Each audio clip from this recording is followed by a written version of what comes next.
Minuto 60 lo hacemos con la ministra de Vivienda, Susana Correa, quien muy amablemente se conecta con nosotros, además desde la isla de Providencia. Y queremos hablar con ella esencialmente de eso, porque no olvidemos que en el momento en el que se presenta la emergencia del huracán Iota, fue a ella a quien pusieron como gerente de la reconstrucción. Señora ministra, bienvenida a Sigue la W, gracias por estar con nosotros a esta hora. Hola, buenas tardes, Juan Pablo, a ti, a todo el equipo y por supuesto a todos los oyentes. Bueno, ministra, yo quiero arrancar por un tema que en realidad a mí me agobia un poco, porque hablar de reconstrucción de Providencia cuando pues se ha hecho una tarea importante con las viviendas, con las vías, es algo para destacar, pero ¿y el hospital para cuándo? Llevamos 1 año y 9 meses y están atendiendo a los pacientes en un spa, bueno, por lo menos ya no es en carpas, pero ¿y el hospital para cuándo, ministra? Pablo, sí, yo vi tu columna. La verdad es que no sé si te acuerdas en un programa que también hablamos de esta obra. Esta es una obra que es con recursos donados, una obra que en los estudios y diseños se subió un poco el presupuesto a 12.000 millones de pesos, donde el mayor donante es Cementos Argos y por ende, al ser el mayor donante de ellos, quien maneja la obra es Odinsa. Ahí hay también recursos de países extranjeros como Corea y Japón y la dotación la pone Comeva. Estos estudios y diseños debían estar listos a principios del año, se tomaron un poco más de tiempo, mientras se encontraron los recursos para poder cerrar y empezar, pues se llevó unos meses de más, la demolición está hecha desde los primeros meses del año y ya empezó su construcción y ya tiene cierre financiero. Lo que se hizo fue que Cementos Argos como mayor donante puso más 1.300 millones más y el gobierno nacional puso 1.800 que hacían falta. Entonces, todos los recursos en su gran mayoría son recursos de donantes, solamente hay una inversión del Ministerio de Salud por medio de la Unidad de Gestión de Riesgo de 1.800 millones y la construcción ya empezó. Lo que hablamos con Odinsa es que la obra debe estar lista la última semana de noviembre. Tienes tu razón, se ha ido atrasando esta obra, una de las obras más importantes, pero yo sí quiero resaltar, y lo dijiste, es que ya no estamos en un hospital de campaña, estamos en una edificación que era un spa, pero se adaptó para que fuera un hospital y si tú preguntas, la gente está contenta con los servicios que se está dando. No por eso nos vamos a demorar más, sino que el hospital estará listo la última semana de noviembre. Ojalá, ojalá Pues sí. Mauricio sea así, porque pues usted misma lo acaba de reconocer, ministra. Deberíamos haber empezado hace muchos meses esta obra, ya estamos en agosto, pues yo estoy ya a 3 días de agosto, ustedes a punto de terminar el gobierno, 1 año 9 meses, y los habitantes de Providencia esperando esta obra, Mauricio.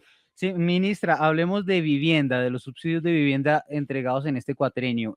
Allí ustedes obviamente no son los responsables de las construcciones de las obras, pero de pronto quizás sí de verificar qué pasa. Hay algunos contratistas que culminaron estas obras, las entregaron, otras todavía están pendientes y las personas que recibieron esos subsidios se quejan porque algunas viviendas tuvieron fisuras, daños. Nosotros denunciamos aquí un caso ocurrido en Tierra Alta, Córdoba, en la urbanización Magola Pérez, que empezó a prácticamente desmoronarse estas viviendas y la respuesta que dieron oportuna fue la intervención, fue la visita, pero parece que no se solucionó gran cosa.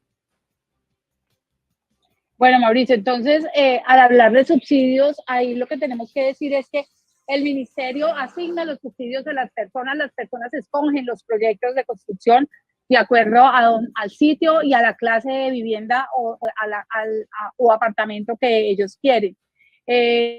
Nosotros solamente asignamos los subsidios.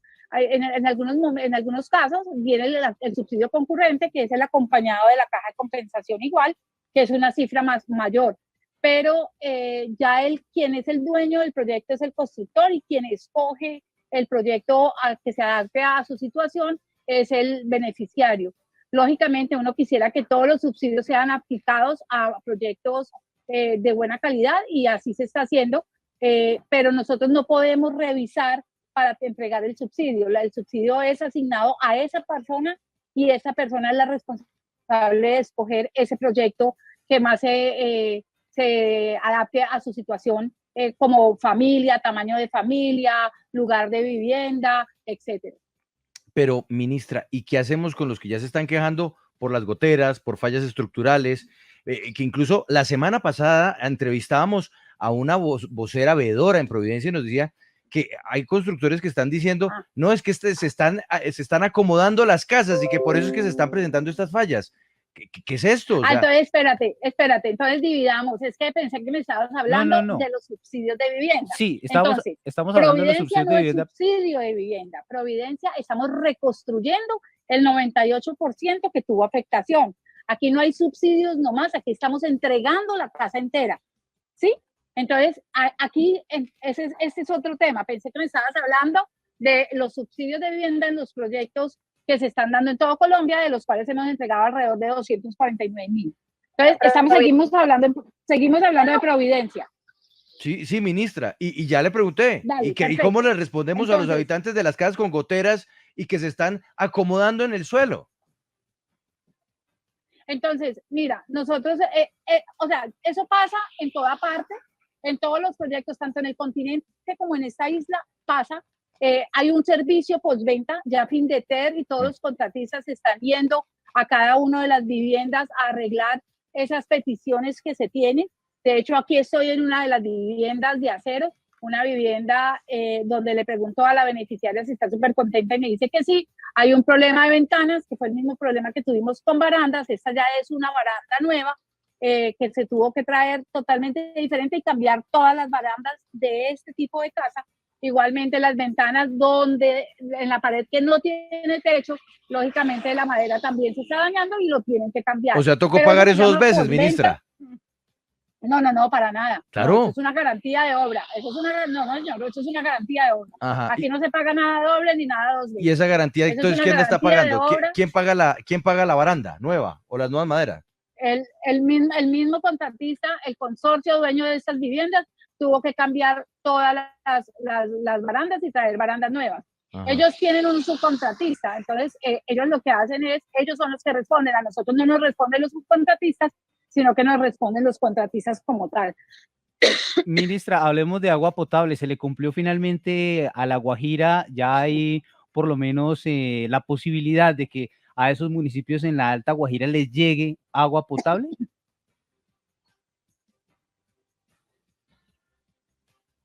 Ministra. Bueno, entonces ahí lo que tenemos es el programa. ¿Me escuchas? Sí, adelante. ¿Me escuchan? Adelante. ¿Aló? Bueno. Entonces, ahí lo que tenemos es el programa Guajira Azul. Yo hubiese querido que hubiera tenido muchísima más velocidad. Entregamos 22 filas en esos municipios de la Alta Guajira.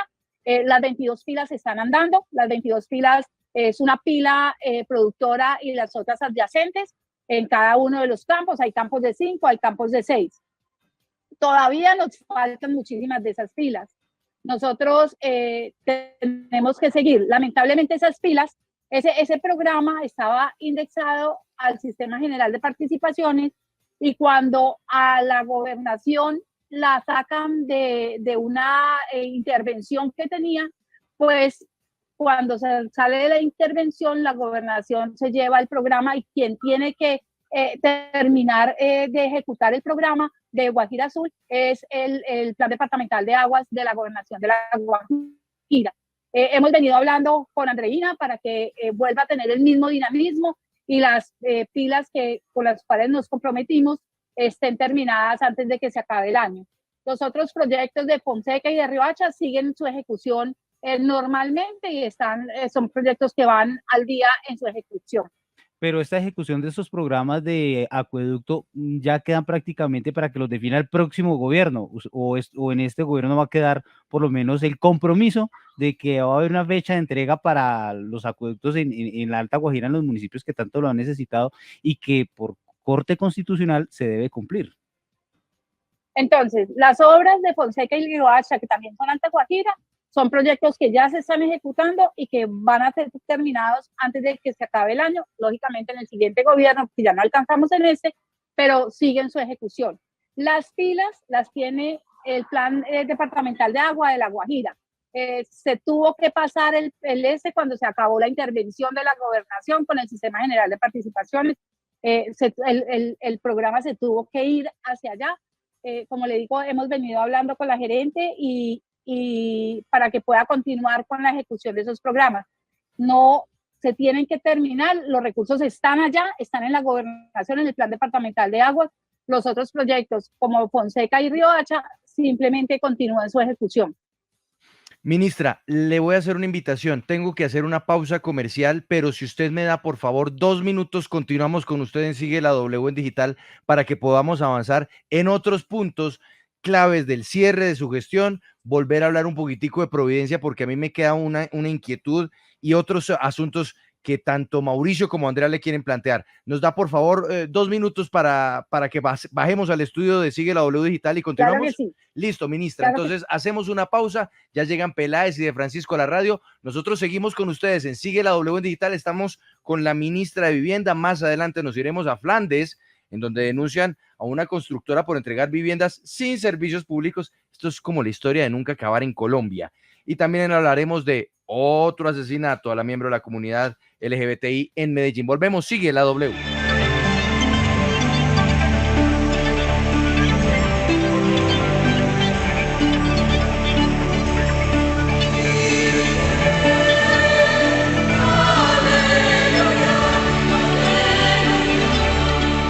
De vuelta, aquí Sigue la W, ahora estamos en digital desde el estudio digital de Prisa Media.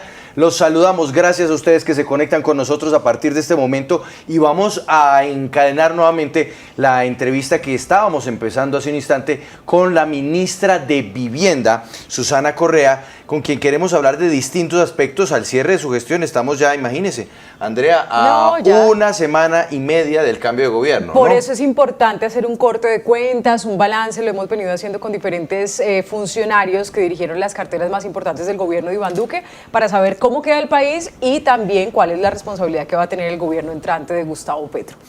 Vuelvo con usted, ministra Susana Correa, y gracias por la espera, porque quiero que ahora nos detengamos en otro punto de Providencia. De hecho, le dije antes de la pausa que quería volver a Providencia por algo que también nos resulta sorprendente, que los veedores aquí en Sigue la W lo han dicho: los refugios. La amenaza climática sobre el archipiélago persiste. No más hace unas cuantas semanas estábamos en situación de alerta por un ciclón tropical que estaba a punto de llegar. ¿Qué pasó con los refugios? Porque lo que nos dicen los veedores es que refugios no se han entregado. ¿Cuál es la realidad sobre esto?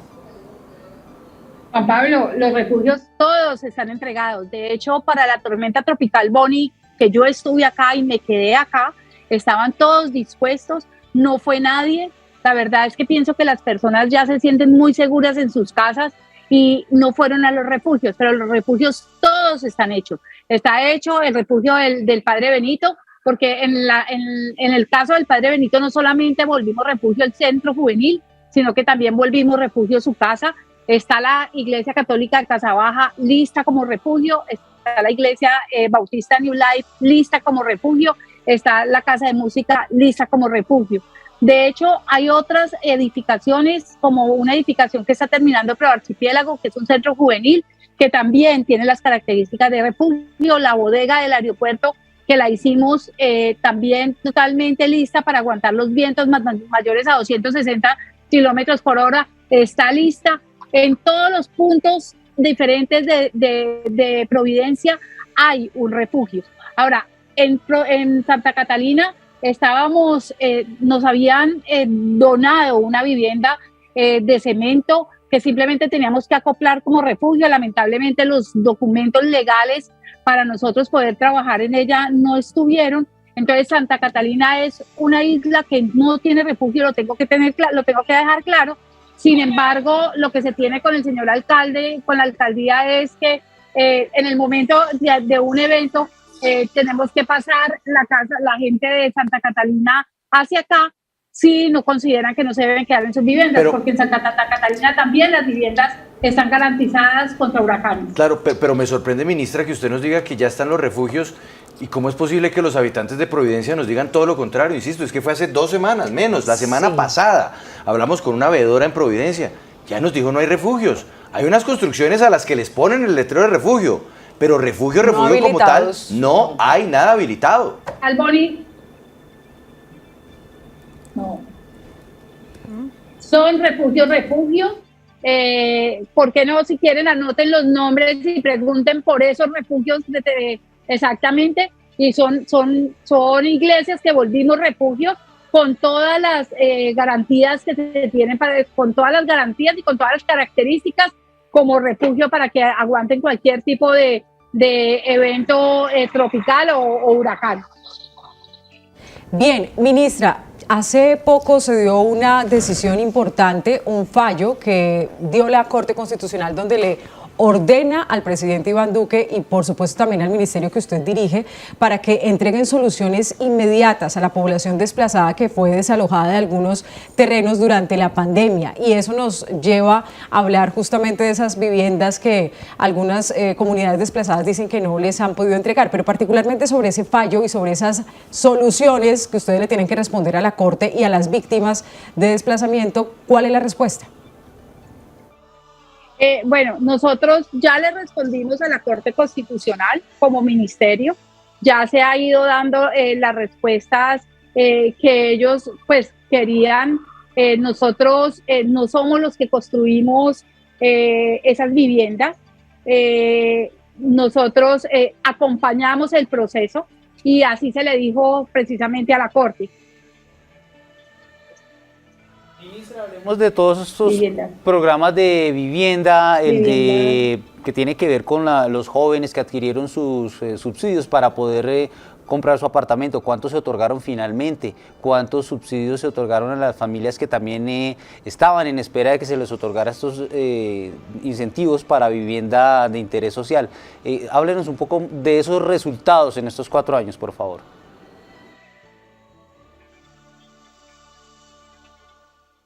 De los cuales 198.000 son de BIS, 52.000 son de no BIS, y de los cuales alrededor de 15.500 son de jóvenes propietarios. Este es un programa que activamos en el gobierno del señor presidente Iván Duque Márquez, y es un programa que se ha ido incentivando y creciendo de una manera. Nuestra meta son 19.000 y esperamos llegar a ella. Óigame, ministra, hablando de estos proyectos, hablando de las historias que hace un instante nos recordaba Mauricio, y de hecho lo que vamos a presentar en segundos aquí en Sigue la W, yo sí quisiera tratar de entender algo. Esto se lo preguntamos a su predecesor, pero ahora yo se lo tengo que preguntar a usted ya como ministra saliente. ¿Cómo es posible que en Colombia no haya un control sobre los constructores? ¿Cómo es posible que en Ibagué entreguen conjuntos residenciales, barrios enteros, sin que cuenten con el suministro de agua? ¿Cómo es posible que haya constructores que vendan sueños para entregarle pesadillas a las personas en Colombia cuando llega alguien, compra una vivienda y luego resulta que no le cumplen? Y al contrario, se le desaparecen hasta con la plata. ¿Cuándo va a hacer el Ministerio de Vivienda un verdadero control sobre los constructores en nuestro país? Porque es que no podemos dedicarnos a esperar, o los compradores no pueden dedicarse a esperar a que haya entonces una decisión de un juez para que supuestamente recuperen la plata. Nadie controla a las constructoras en Colombia y eso sí, se llenan los bolsillos facilito.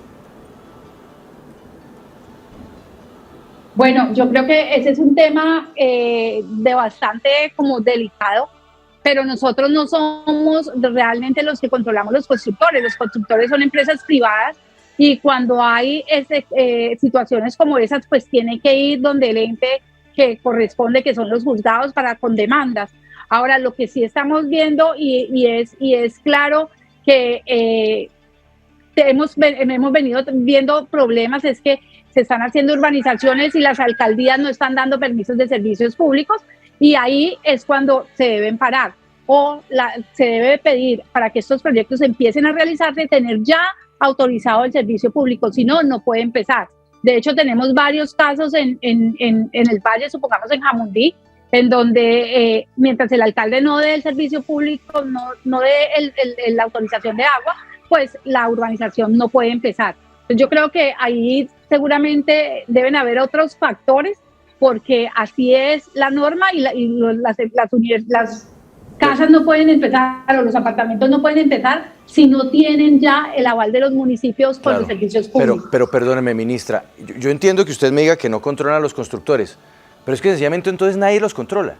Porque es que ponerse a esperar a un juez que tome una decisión para que una persona eventualmente recupere la plata, eso no es serio. E insisto, esto se lo preguntamos a su predecesor en este programa, hace un año y medio, tal vez hace 2 años. Y es sorprendente que el Estado colombiano, el gobierno que usted representa en el caso de vivienda, no haya tomado las riendas del asunto.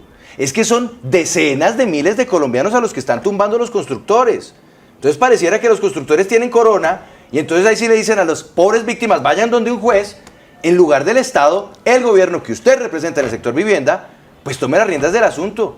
Es sorprendente que no se hayan podido inventar algo para controlar a los constructores y que entonces ahora usted nos diga, no es que nosotros no controlamos, no, es que no los controla nadie, ministra. Seguramente ustedes tienen razón, seguramente es así, pero pues ustedes saben que dentro del ministerio nosotros sacamos políticas, sacamos normas, pero no podemos llegar hasta ese punto, es clarísimo que no podemos llegar hasta ese punto. Iniciativa, No, hay pues, un vacío, indudablemente. Pero... Entonces, porque es que la salud sí tiene una superintendencia, que esa es la que cierra a la CPS, que esa es la que obliga a que le cumplan a la gente. Las constructoras también tienen a la Superintendencia de Industria y Comercio, pero Que tampoco no tiene dientes. Que tampoco tiene dientes. Paola, adelante, la escucha la ministra.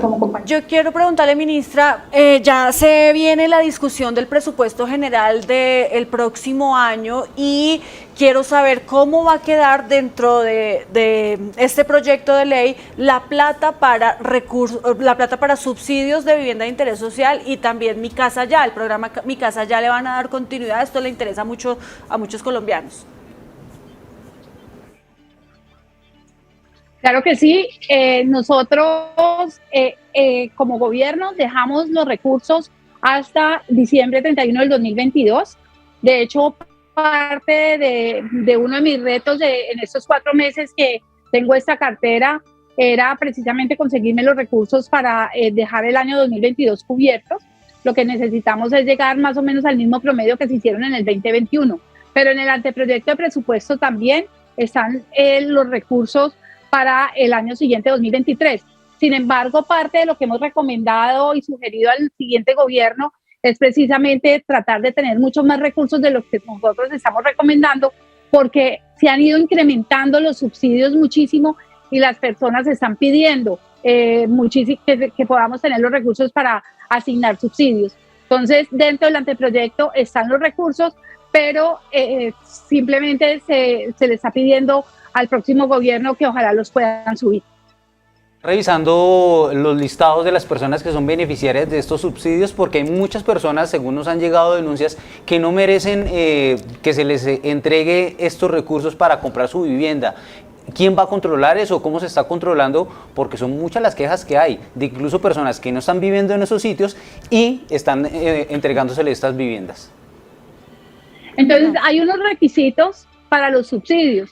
No nos podemos olvidar que de los 198.000 subsidios que hemos entregado a la BIS, el 73% es para personas que se ganan menos de 2 millones, de 2 millones o menos de dos salarios mínimos mensuales vigentes.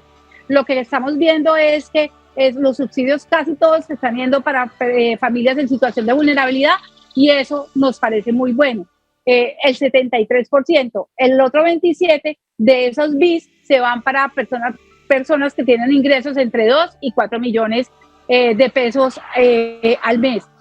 Los no BIS son los que van por encima de eso. Los topes de las no BIS son 150 a 500 millones de pesos del valor de la casa y eso ya no tiene ese componente social. Nosotros tenemos unos requisitos, no pueden haber recibido subsidio antes, no pueden tener casa propia. Esos son los requisitos que pedimos para que la gente pueda acceder a un subsidio hoy. Y yo sí pienso que los subsidios se están entregando en su gran mayoría a la gente que realmente lo necesita, como es el 73%, pero a su vez ese 27% también, independientemente que no esté en esa parte de vulnerabilidad, pues también necesita tener casa propia. Aquí lo que estamos haciendo es volviendo un país de propietarios, de casas, para acabar ese déficit cuantitativo, pero además un país de propietarios de vida digna con nuestro programa Casa Digna, Vida Digna de mejoramientos de vivienda. Ministra, yo no quiero dejarla ir sin preguntarle un tema político porque además usted fue congresista del Partido Centro Democrático, es una de las funcionarias que ha estado con Iván Duque en 2 cargos muy importantes durante su gobierno.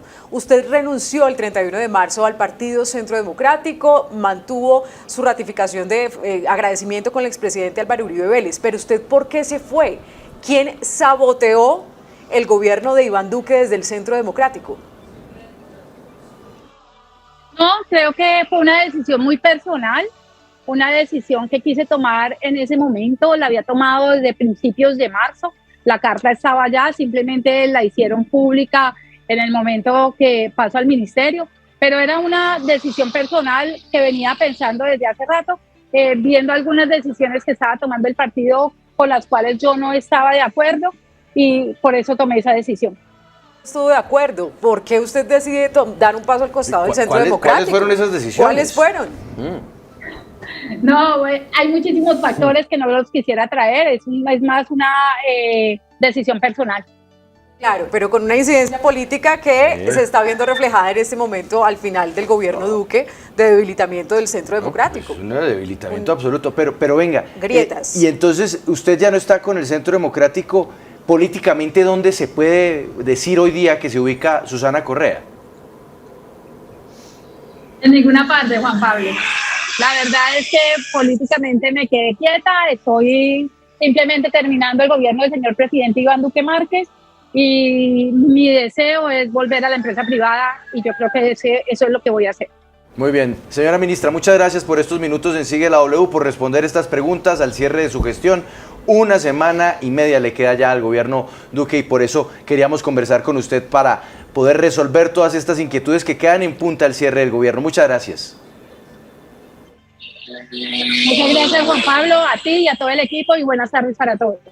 Bueno, pues en segundos vamos a irnos a uno de esos casos que nos sirven para ilustrar el horror y la falta de control sobre las constructoras. ¿Y el vacío? El vacío. Es que hay un vacío que hace casi 2 años, Paola, es que eso es lo que no me cabe en la cabeza. Hace casi 2 años le dijimos al ministro Malagón, que era quien estaba en ese momento en vivienda, Malagón. Esto no está funcionando, resuelvan, invéntense algo. Se acabó el gobierno y no inventaron nada. No, y hubo un congresista que se comprometió con nosotros que iba a adelantar un proyecto. ¿Quién fue? Busquemos eso.